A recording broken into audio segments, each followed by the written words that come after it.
This is Dr. Ron's Words of Wisdom, words on leadership, goal setting, productivity, and a whole lot more. I trust today this will be like a vitamin or a supplement for your heart and mind.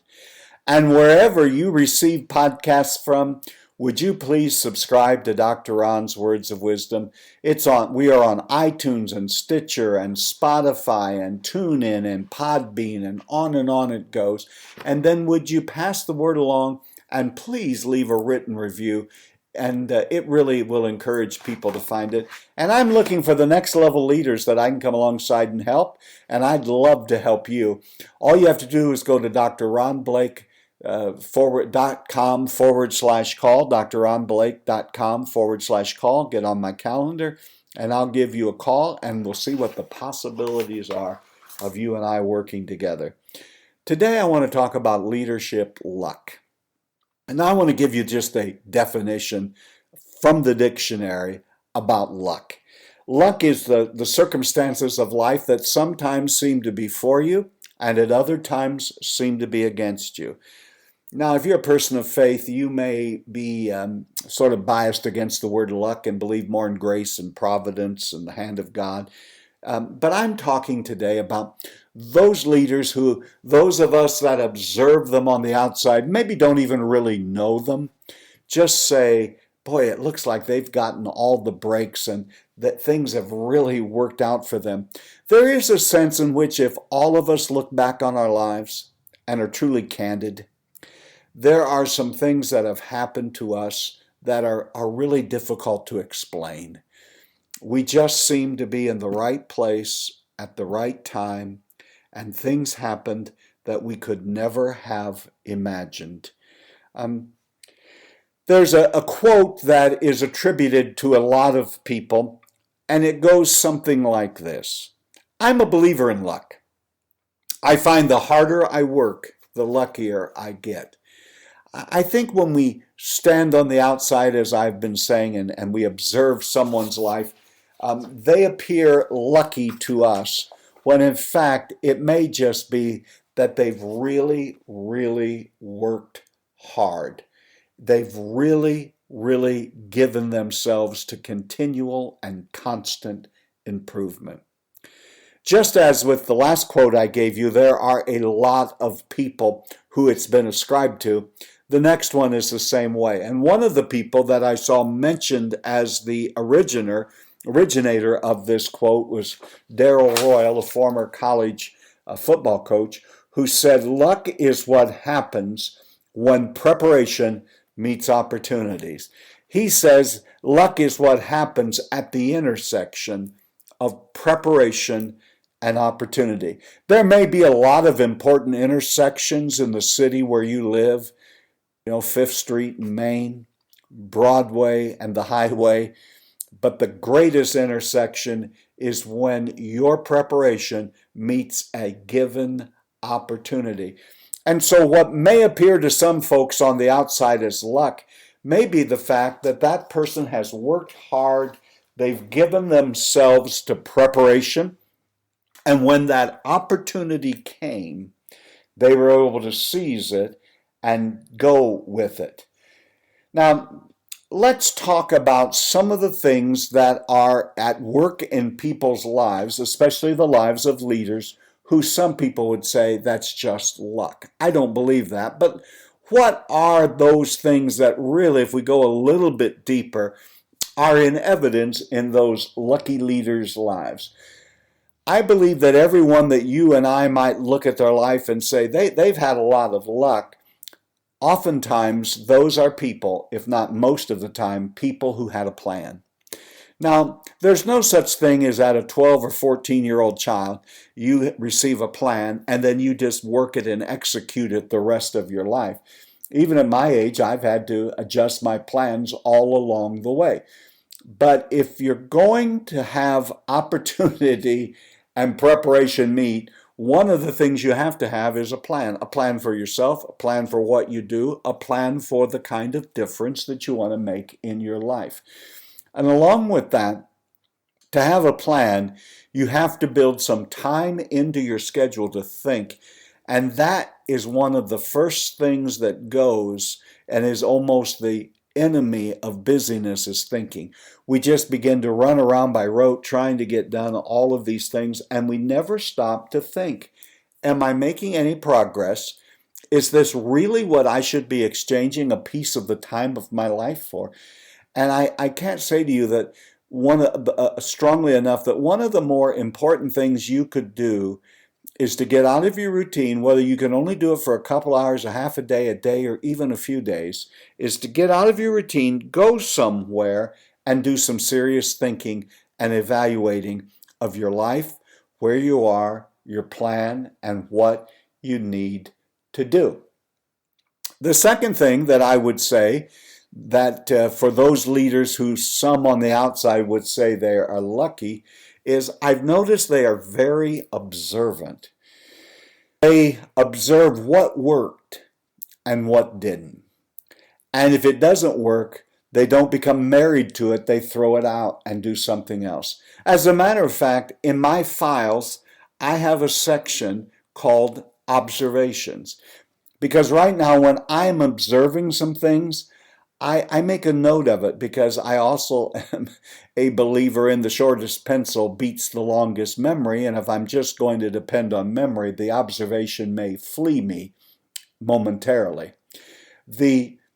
Observe, if this is working, will this happen? I've noticed that this seems to get me better results. I've noticed that this, though I thought it was something really important to give my life to and to do, I've noticed it's not having the effect.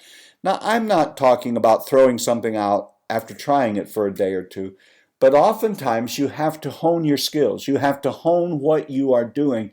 And one of the greatest ways to do that is to be observant.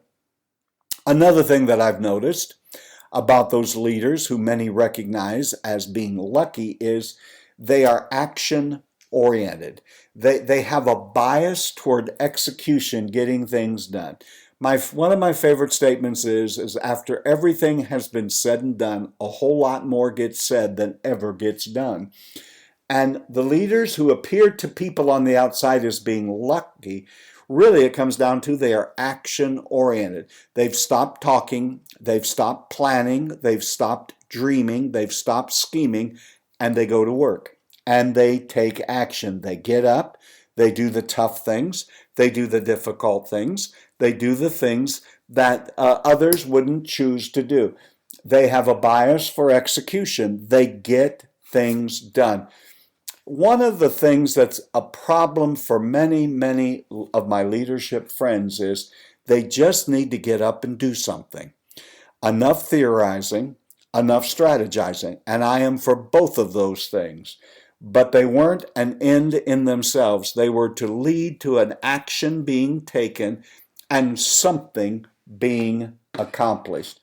Another thing that I have noticed in the lives of those leaders who people on the outside have declared them to be lucky is they're willing to take a risk. Now, I'm not talking about foolishness or being foolhardy or being walking on a tightrope above the sky with no safety net.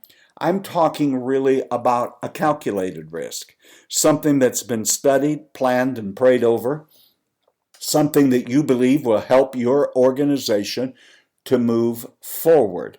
But there are some people that are so averse to risk, they don't want to do anything. My friends, getting out of bed this morning was somewhat risky. Living is somewhat risky. And I don't think people ever give it much thought, but one of the riskiest behaviors you can participate in is making up your mind you're not going to take a risk. That, my friend, is exceedingly risky. Now again, I'm not talking craziness. I'm not talking about burning everything down, starting over. But I am saying if you're going to be a leader and you're going to help an organization move forward, you're going to have to lead people before they're all ready to go. And you're going to risk being criticized. You're going to risk being second-guessed. You're going to be risking people talking behind your back. You're going to have to die out to that and get over that. Another item that I have observed in the life of those leaders who people on the outside have described as lucky is, by and large, they are optimistic. They may have learned it, but they believe the glass is half full, not half empty. They believe that their better days are still ahead of them. They believe that they can still move their organization forward.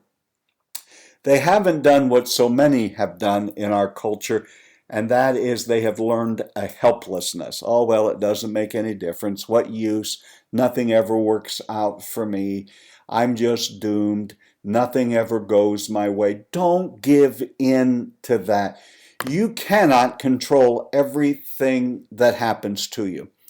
If you want to call it luck, I just call it life. There are good days and bad days. Even the person who smiled at you with the widest smile today has heartache and heartbreak in their life. But you can't control everything that happens. If you think you can control everything that happens, you cannot. But you do have control over some things. And the number one thing you have control over, you have control over how you react to what happens. Be the big person. Take the high road. Do the right thing. For those people who appear to be lucky, you ought to ask yourself, what do you do? Well, I think they've learned. They've learned, like the quote from Darrell Royal, that preparation and opportunity, when they collide, lead to some mighty big things happening. I think the earlier quote is also true. Lucky people don't appear to be too lazy. They appear to be people who work hard. I think if you want to be the kind of leader that is ready for a break, you need to be a continual learner. You have to put into practice. Head knowledge in and of itself is not going to save you or help you or even enhance you if you don't put it into practice.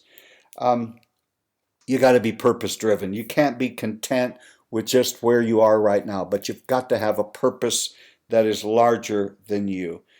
And then there are some people who others will look at their lives and say, if they'd only had some good breaks, they just seem to have bad luck. Now, this is not true for everyone, because oftentimes there have been things that have happened in people's lives, including my own, that I didn't see coming, and I don't really know what I contributed. And even if I did contribute something to it, it was sure out of proportion. There are some times where bad breaks are simply overconfidence. Sometimes your successes are a worse enemy than your losses. Success and having success early on can give you a feeling of overconfidence. It inflates your ego. You think, I really know what I'm doing. I am really a fount of knowledge, rather than continuing to grow and to stretch. Again, seek to be the best leader you can be. Seek continual improvement. And I'm going to pray for you that very shortly you'll find yourself at the intersection of where your preparation crosses an opportunity, and perhaps even an opportunity that you are not aware of today. I believe it can happen to you. And maybe someday someone will look at you and say, that is one lucky person. I won't believe it, because I know you were a prepared person who kept seeking to get better and being all that you could be. You've been listening to Dr. Ron's Words of Wisdom, words on leadership, goal setting, productivity, and a whole lot more. I trust today this has been like a vitamin or a supplement for your mind and heart. And wherever you receive podcasts, would you please subscribe to Dr. Ron's Words of Wisdom, leave a rating and a brief written review. And I want you to know, my leadership friend, you're not just lucky, you're prepared, and you are doing better than you think you are.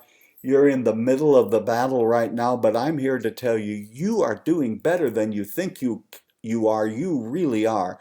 And until next time, this is Dr. Ron saying, have a great and blessed day.